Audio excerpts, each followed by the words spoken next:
네, 국정감사 나흘째인 오늘도 여야는 각종 현안을 놓고 전방위적으로 충돌하고 있습니다. 국회 취재기자 연결해 자세한 소식 들어보겠습니다. 정영빈 기자. 네, 말씀하신 대로 여야는 현안을 놓고 전방위적으로 상대를 향해 날을 세우고 있습니다. 먼저 새누리당 정진석 원내대표는 오늘 오전 시행 한 달이 지난 북한 인권법과 관련해 두 야당을 보면 북한 인권법의 정착을 방해하려는 게 아닌가 하는 생각이 든다고 비판했습니다.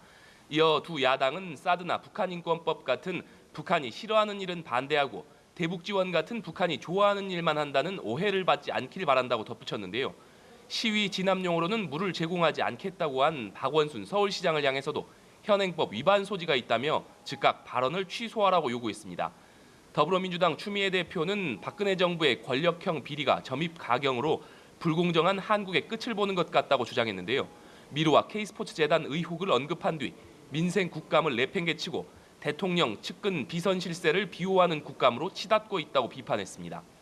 국민의당 박지원 비상대책위원장 겸 원내대표도 미르와 K재단 의혹과 관련해 청와대와 새누리당이 특검을 할 수밖에 없는 상황을 만들고 있다고 강조했습니다.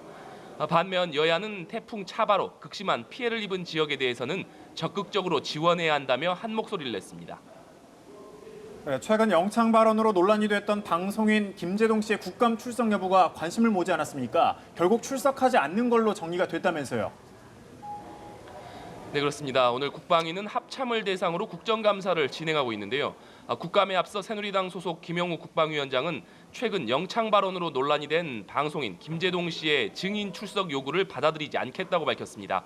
국방 현안이 많이 쌓인 상황에서 굳이 연예인을 출석시킬 필요는 없다며 다만 김 씨의 발언을 허위 사실로 규정한 뒤 국민들에게 사과할 필요가 있다고 강조했습니다.